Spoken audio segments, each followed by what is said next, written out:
hipoteca los peajes, todos los peajes de la vía de Evitamiento. El peaje principal de la vía de Evitamiento, donde recaudamos más recursos que el Ministerio de Transportes en los 50 peajes que tiene el Ministerio de Transportes. ¿Okay? Ese peaje, que es el más importante, se hipoteca por 30 años desde el 2013. Entonces la pregunta es... Bueno, pero la línea María se encargaría precisamente de la vía de Evitamiento. De acuerdo. Y desarrolla una... De acuerdo, pero hoy día la municipalidad mantiene la vía de Evitamiento y con ese peaje que tiene más recursos que los del Ministerio de Transportes en su conjunto, hacemos todas las obras. Si hipotecamos por 30 años el peaje más importante, te imaginarás que por lo menos hay que saber que la obra que se quiere hacer con ese peaje tendría que ser también la más importante.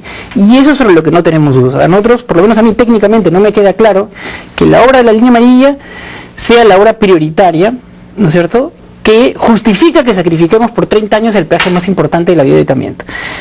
Y en el caso de MAPE también queremos entrar a mirar qué ha pasado con toda aquella obra que supere el 50% del valor de licitación, y en el tema del Lidercon también examinar con detalle todos los procedimientos y todo lo actuado para ver por qué hubo tantas marchas y contramarchas y por qué la ciudad de Lima ha tenido que perder el control de las revisiones técnicas y devolverlo al Ministerio de Transportes, que para nosotros como partido descentralista es un dolor grande que una competencia tan importante para ordenar el transporte, para controlar los humos de los vehículos, haya tenido que regresar al Ministerio de Transporte porque el municipio no lo supo manejar. Entonces yo y Fuerza Social y Susana Villarán todos pensamos que no dudamos de la honradez del señor Castañeda, no estamos diciendo que se haya hecho algo malo, pero sí creemos que hay preguntas que se tienen que responder y que esto no es solo un tema de que él nos dé su posición, sino que esto requiere un examen especial y por 50 días ir a fondo para darle tranquilidad a la ciudadanía de que se hizo bien las cosas y que si no se hicieron bien, ¿quiénes fueron los responsables? Bueno, dicho ese paso, nosotros invitamos esta noche a un representante de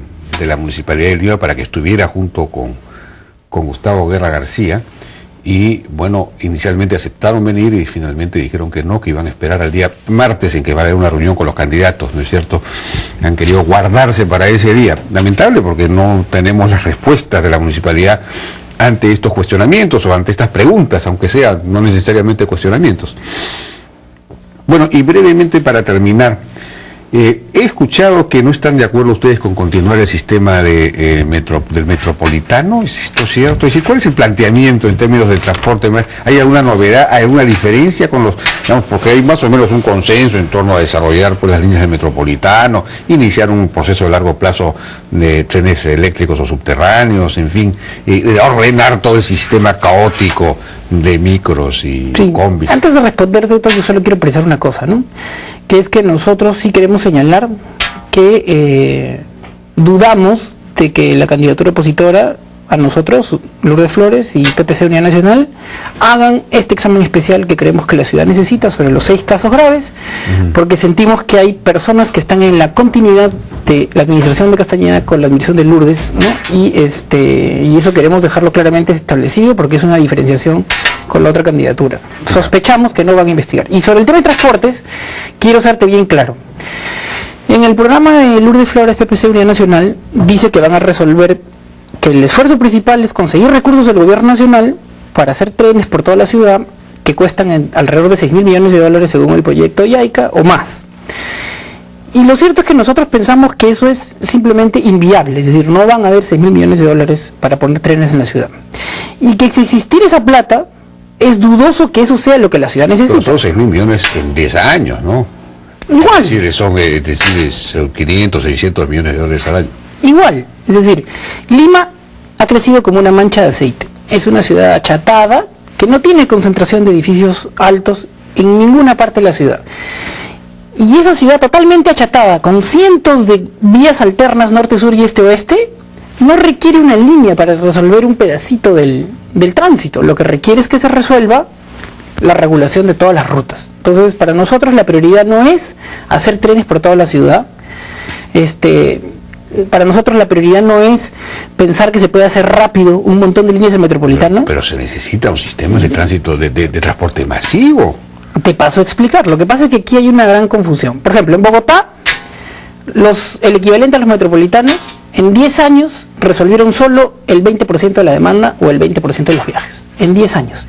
A ese ritmo, Bogotá requeriría 40 años para resolver su situación de transporte, y dicho sea de paso, la Municipalidad de Bogotá es mucho más efectiva que las últimas administraciones en Lima, ¿ok? Porque tiene mucho más fortaleza, muchos mejores profesionales, más escalas remunerativas. Y ellos en 10 años solo resolvieron 1/5 de la demanda en Bogotá, que es una ciudad de un tamaño comparable a la ciudad de Lima.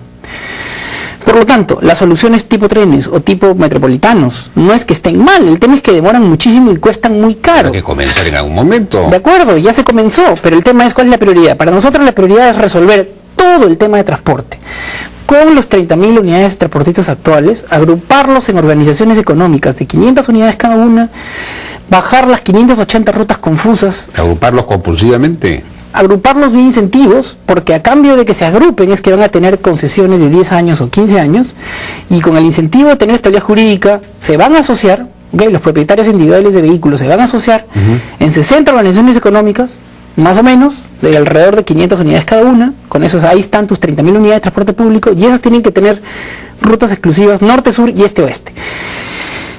Cuando tú ya tengas empresas, ¿no es cierto?, conformadas de esta manera, con otras economías de escala y con estabilidad jurídica en las rutas, por incentivos de mercado, teniendo 5 rutas cada una de estas 60 empresas, ¿no es cierto?, se va a poder tener trabajadores en planilla, se va a poder controlar el régimen horario y se va a poder financiar la modernización de la flota. Hoy día lo que ocurre es que los alcaldes no han querido darle seguridad jurídica a los transportistas y por lo tanto no se ha podido dar la reforma en el mercado que modernice con incentivos de mercado toda la flota de transporte y poner orden en este asunto. Y eso es porque no hay autoridad, porque la autoridad lo que le dice al transportista es: te doy una ruta pero por poco tiempo, así que ni planifiques, maltrata a tus choferes, gana plata maltratando al chofer. Está hablando de dar rutas por licencias por 10 años, en fin, para resolver ese problema. Bueno, pero podrían darse ahora, ¿no? Porque Unidad Nacional está en la gestión y Unidad Nacional postula el gobierno. Y si Unidad Nacional considera que eso es lo que había que hacer, ya podrían haber hecho las licitaciones de rutas. Aquí el tema es, hay mucha desconfianza con el transportista. Nosotros nos vamos a remangar las mangas y vamos a trabajar con ellos hasta concertar esta reforma, que es con los 30.000 unidades actuales, vamos a constituir empresas y esas empresas con estabilidad jurídica van a tener sus planes de negocio y se van a autorreformar. Eso es lo principal. Luego, si queda plata, esta reforma cuesta $4 millones por kilómetro, 75% de eso va a ser inversión privada puesta por los propios transportistas. El metropolitano cuesta... ¿El costo de qué va? ¿En qué se va? En la renovación de la flota. El grueso, mientras que la inversión pública es baja porque es básicamente acondicionamiento de los paraderos, ¿no? Entonces acá la reforma es hacer lo obvio, que es ordenar las rutas, definir la demanda, establecer los programas y tener, eso sí, Susana Villarán lo ha propuesto muy claramente, un único boleto para todas las transferencias de rutas y para todos los transbordos, un único boleto para ir de todo lado de la ciudad. El municipio recoge todo el boletaje y contratamos a los buses por recorrido, con lo cual, con recorrido y con programa, se acabó el estar pasándose unos con otros, ¿no? Entonces, estabilidad jurídica más contrato por recorrido, ordenamos la ciudad como lo hace cualquier ciudad ordenada del mundo. Eso se puede hacer en 4 años y no implica mucha plata. En eso estamos. Muy bien. Mañana comenzamos la concertación con los transportistas. Gustavo Guerra García, muchas gracias. Entonces, él es miembro del equipo de Susana Villarán, coordinador del Comité Ejecutivo Nacional de Fuerza Social.